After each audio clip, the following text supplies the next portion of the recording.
Hey guys, it's Nadia from LiaDia Designs, and today I have another one of my popular designs and most requested tutorials. It's the Ultra Glam Peacock Feather Coasters, and I'm going to be doing them in two different colors that I don't think anyone has seen um, on my Instagram before. So I'm doing a purple and a berry color for my peacock feathers. Normally they're blue or they're like a black and orange with, more kind of realistic colors, I guess. But these ones are going to be fun and whimsy. So we're ready to get started. And the first thing I did is I already poured in some colors into my mold. And this is a thin layer of resin that has now cured.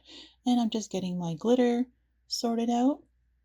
And I'm going to be using my DuraClear gloss varnish to add to my glitter. So I just have a champagne gold and a matching berry and a matching purple color. So, and these are just fine glitters, nothing fancy about them, just simple. And as you can see, I'm just adding some varnish so that it kind of makes a somewhat of a, not a thick paste, it's more of a runny paste so that we can actually use the brush to brush it onto the coasters. And we'll do the same for the gold. So what we're going to be doing is we're going to be putting the berry and gold color on the berry fuchsia colored coasters and the purple and gold on the purple coasters. So we wanted to get a kind of a match for each of those. So, and what we're going to do is we're going to be just making swirls patterns onto the background of these coasters. And there's no right or wrong here. It's kind of whatever flow or shape or pattern that you're interested in or that you like. It's mostly just to kind of add some interest to the back of these coasters, or sorry, to the back of the design of the peacock feathers, just so that these kind of peek in behind the design of the peacock feathers so that, when the light hits it, there's that bit of flash there of color and just interest and excitement behind the peacock feathers. So, and again, no right or wrong here, just whatever kind of swirls or shapes or anything that you would like to paint. And again, just did this in similar coloring to the background so that it doesn't stand out too much. We want our peacock feathers to stand out. So this is just, we want it to blend a little bit, but then, as I said, we want it to catch the light as well. So we'll go ahead and continue doing this. And as you can see, when I poured the resin, the pigmented resin into these coasters, they didn't actually fully move to the center before they cured. And that's okay for this, just because there's the peacock feather design is going to cover so much of this coaster, you're never going to see that. And that's the perfect type of thing in case you have coasters that didn't quite set the way you wanted to. You could do something like this where you're going to paint a design over it and it completely covers any flaws in the background. All right, so we've moved on to the gold here, and I'm following the same lines that I painted in the pink, just because, again, we just want this as some more interest and color on here, but it's not necessary. So if you decide you don't want the gold because you think maybe it contrasts or it's a little bit too much with the peacock feather, then you definitely don't have to do that. So I'm going to move on to the purple here, doing the exact same thing. And once we're done this, we'll let it dry for a few hours and then we'll be ready to add our peacock design onto it. Before we get there though, I want to show you a clip from one of my previous tutorials which shows the options for the outliner that I'm going to be using for the gold peacock feathers. And because I have a lot of people who ask a lot of questions about that, and I like to give these options because sometimes the one I'm using isn't that easy to find. So this way it gives you guys a chance to look for something else. And again, this is for white, but it can definitely be done for gold as well. So we'll see you on the other side.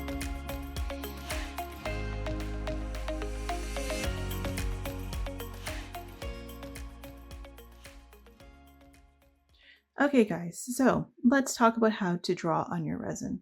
So once your resin's cured, you can use one of these products to actually draw the dandelion design on your coasters. I have my preferred product for this, but I wanted to give you guys some options because what I realized over the last couple months with the pandemic is that it was becoming increasingly difficult to find the product that I normally use, and I wanted to give you guys options and alternatives just in case you weren't able to find my recommended product. So So before I was a resin artist, I actually used to draw on ceramics and glass, and I used to use this product here. It's called a Vitrea, it's by Pebeo, it's called Vitrea 160, and it's specifically for glass. Um, the way this works is you would draw on the glass with the ceramics, and then you would bake the item for 30 to 40 minutes, and that would set the paint onto it, so then it becomes washable, very durable, and it's just very specific for that use. But I really enjoyed working with this outliner, so I wanted to see if it would work with resin. And obviously I wouldn't be able to bake the resin, but I figured that maybe if I was able to put a clear layer on top, then that would seal it in. And luckily for me, it does work. So again, I'm sure you're familiar with how this looks, but that is how that looks. The second alternative I came up with was trying to use an acrylic paint such as this DecoArt Extreme Sheen Pearl, which has a similar coloring as the Vitrea Pearl. But what I was finding when I tried to use it all by itself is that the paint was a little bit too thin, like the viscosity of it was too thin. So you'll see how that turned out on this test piece here. It's just a little bit too runny. So what was happening is that you weren't getting those sharp, distinctive design lines in here. It was just kind of all really soft and kind of mushy looking. So wasn't great. But what I tried after that is I actually mixed a little bit of this Liquitex Liquid Thick thickening gel to the DecoArt, and like I said, not a lot, very little. And what it does is it just thickens it up just enough so that it's perfect to be put into one of these precision applicator bottles, and then you can just pipe it out just like you would if you were doing henna, or again, something similar to this. So I'll show you what it looks like once. So this applicator bottle is very common for henna artists. It's also used for many other types of mediums. You can find it at most craft stores, hobby stores, or even on Amazon. So I'll just show you how that looks. So it just pipes out just like that. And I'll show you as well in comparison to the Vitrea.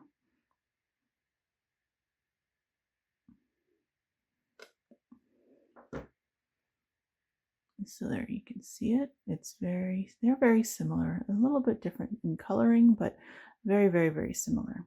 So that was the two options that I think are the best. If you're not able to, sorry, let me actually show you the coaster with it. So again, you can see it works very well. Now, if you're not able to find either of these two options, then and you need a very kind of simple option that maybe doesn't require any mixing or something maybe you already have, you could definitely just go straight to just a simple matte acrylic color. So this one here is called Basics by Liquitex. So I didn't mix this one. It actually I did mix it. I took the titanium white and I tried to make it pearl. I took some pearl pigment powder, and I tried to mix it to get that pearl sheen. The titanium white wasn't having it, so basically it just sucked up all that pigment powder and still looked super white when it was done.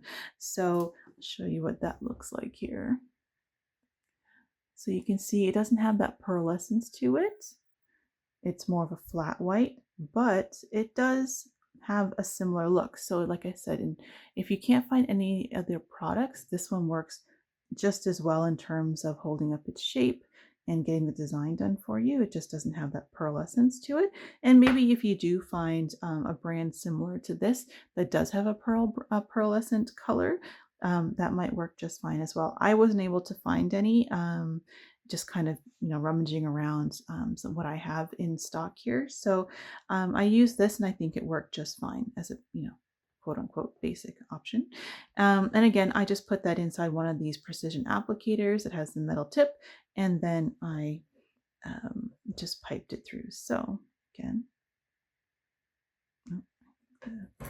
use my needle to, I guess, so the great one thing about these applicator tips is sometimes they do get a little bit clogged. They do come with these pins, so you can just kind of clear it out quickly. And then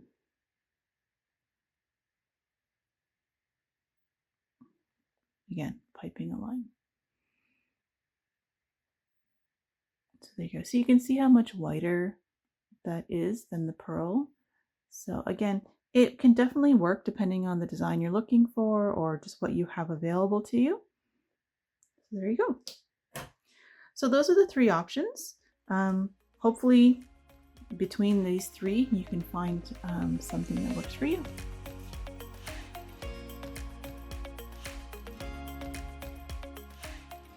Okay, so we're back and I am using my gold outliner. This one is the Pebeo Cerne Relief. So there is the Vitria as well. Both of them work just fine. It's whichever one you can actually find. So, and I'm just going to freehand the shape here. And I know this won't be easy for everybody to follow. So whatever design you want, it doesn't have to be the peacock feathers, but if it is, you can kind of create your own style or version of this design that I'm creating. I have discussed with some of my followers that maybe I might be looking at creating some stencils that might be helpful for a lot of you. So if you're interested in that, please let me know, because it's something I'm definitely looking into. Hopefully I might be able to work on that soon. So if you're interested, let me know. So this way I know if there's a demand for it or not. But again, I'm just making a very simple outline for my peacock feathers. Just some very simple oval shapes. And then the tricky part is coming up next, which is the actual, just kind of that fringe along the edges. So I just kind of, again, it's all freehand here. It's all just kind of going with the flow of my hand. It's however I kind of feel at the moment. Each one of these will be completely unique. So, and that's okay. That's what we want. We want these to look hand painted. We want them to be unique. We don't want them necessarily to look like they've been manufactured by a machine, which is what I think is the best thing about handmade products, is that it has that uniqueness to it. So I'm going to go ahead and continue with this. You guys can watch or you can speed through it if you like. And then I will again let this dry for a couple hours, and then we're ready to add our glitter.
right, so our designs have set and now we're ready to add our glitter.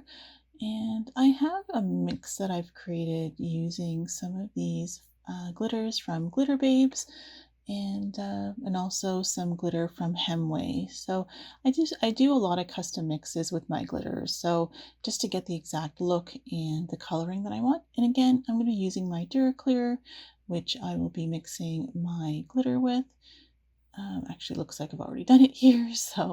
And then what I'll do is I'm just going to be putting this teal kind of aqua green color into the middle of my peacock feather, kind of like the eye of the peacock. Yeah, so I'm going to be adding those here, and it's going to be the same for both of the coasters. I'm going to try to make this look as close as a set as I can, even though the coloring is a bit different.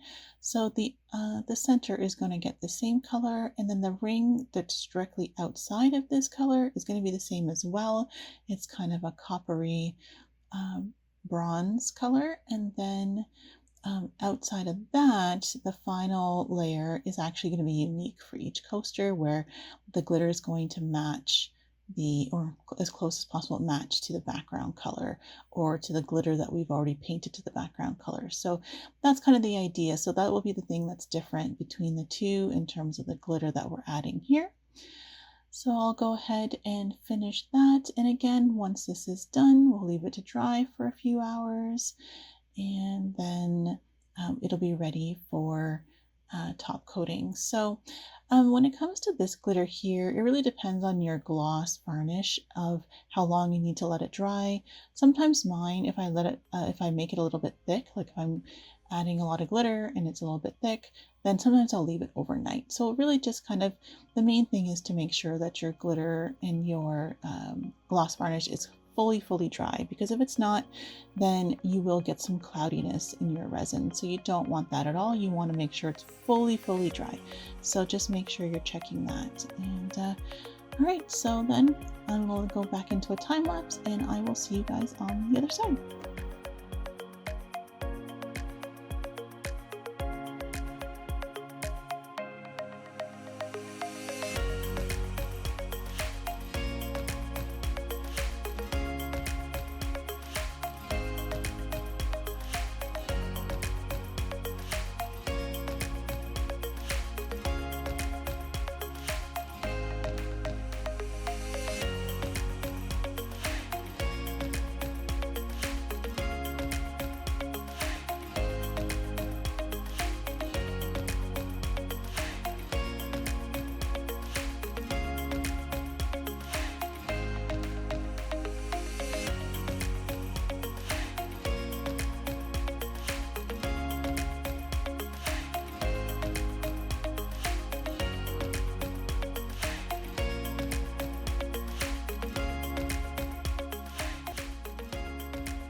All right, we're all set now for our top coat. Now, for these type of coasters that have a lot of glitter on them, I do 2 top coats. So I do this one right now that I'm doing, which is a thinner top coat. It's about an ounce and a bit of resin, of clear resin on top of the designs, and we're just trying to seal the design in right now. And I'll show you why afterwards of why I want to do 2 layers of top coats. But for now, let's just get this going. Just we'll just pour this on top, and then we will heat the bubbles out, and then we'll let that cure. And it doesn't need to be a 100% full cure for the next top coat. What we're going to do, it can be, for my resin, normally 8 to 10 hours is the full cure to demold it. So I'll be waiting about 6 to 8 hours, and then I'll be able to take the coasters out of the mold and be ready to do the next top coat. So we'll get that done, and then we'll move on to the next stage.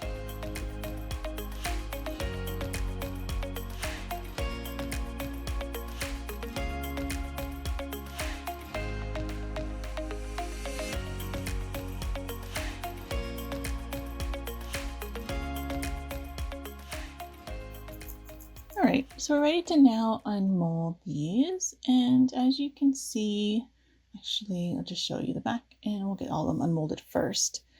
So we'll do that. All right. Now, the reason why I wanted to show you is, see the bubbles that have been created here in the resin, and that is because of the glitter. Now, you can definitely babysit your resin and make sure that you get all the bubbles out. It takes about, for my resin, it would take about 20 minutes to babysit the resin after I poured it, to watch to see if there's any bubbles, and then use my torch to kind of get the bubbles out. And again, if you use a torch, just make sure you're not touching anywhere near the mold, your silicone mold, just only in the center where the bubbles are. But in this case, the other option is to just let it do what it's going to do, which is if it creates a few bubbles, and then I take my utility blade and I actually just carve those bubbles right out, because now when I go to add my next layer of resin, it'll fill in those gaps, and it just is a lot less headache for me. And then of course I'm doming at the same time, so it gives a nice finish for the coasters that I don't have to worry about so much. So yeah, so I'm just going to go through and I just look for any bubbles that are there, and I literally just carve them out so that they're no longer going to interrupt my top coat. And once these are all done, we will move on to the next step.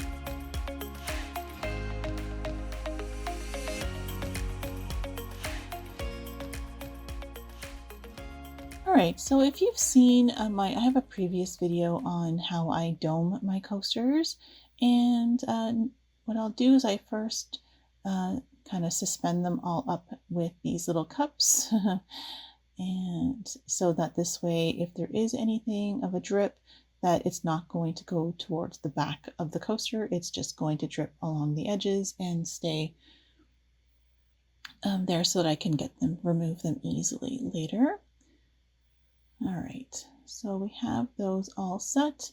And as I've shown in my previous video, that sometimes I'll use liquid latex, and I'll actually paint that along the back.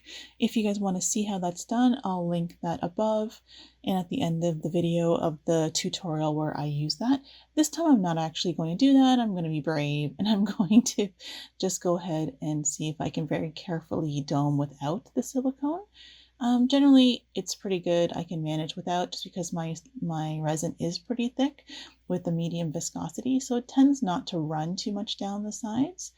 But if I'm ever worried, then I definitely will add the liquid latex along the bottom as well. And so yeah, so just take my little spatula and move the resin to the edges. And once I've done that for all of the coasters, then I will use my torch and get all the bubbles out. And then once again, we will let those set.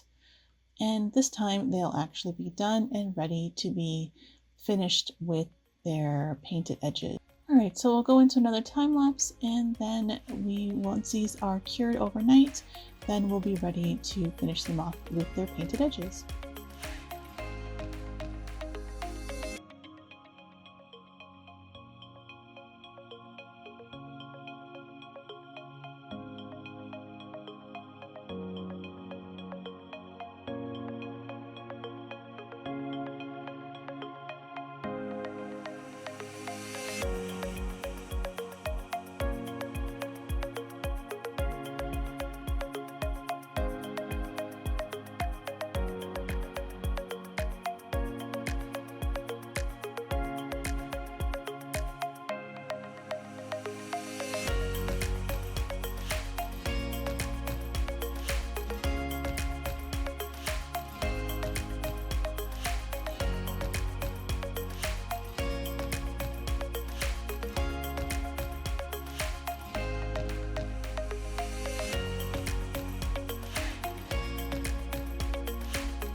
All right, so we have our finished coasters here. They're all nice and pretty, and I've already sanded down the edges a little bit.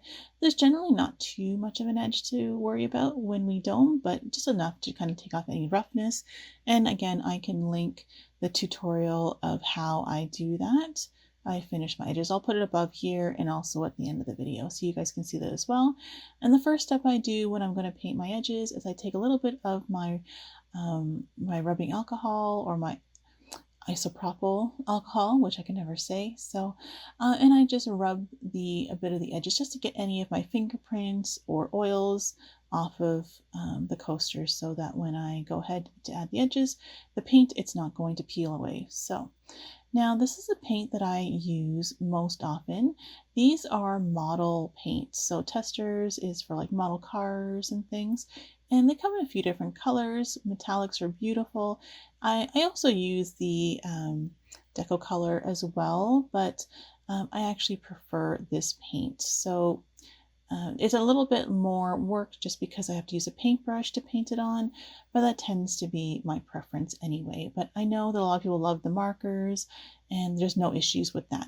The one thing I do like about this paint though is that once it's fully cured, so it takes a couple days to fully cure, but once it's fully cured, it's an oil-based paint, so I find I don't need to go back in and cover this with another layer of resin or a top coat of varnish or anything like that.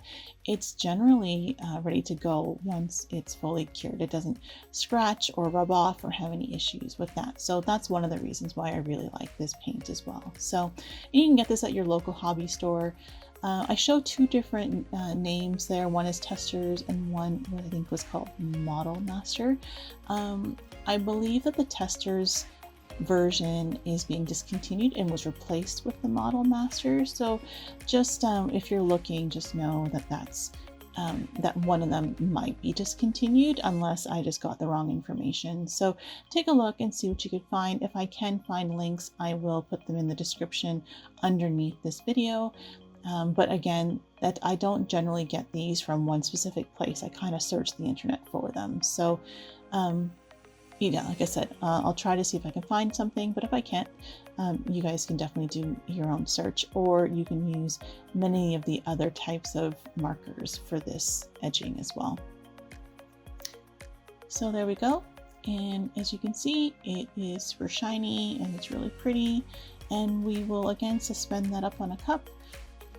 So once I've done all the edges, then I can do the sides, and it's basically the same, just kind of paintbrushing the sides to cover it. And again, this paint is pretty thick, so I don't generally need to do multiple layers, but sometimes I'll go back and I'll touch up any spots that look a little thin, but a lot of times one coat is perfect for this. So we'll again finish this up, and once these are fully dried, again, which might take a couple days, but once they're fully dried, then they are ready to go.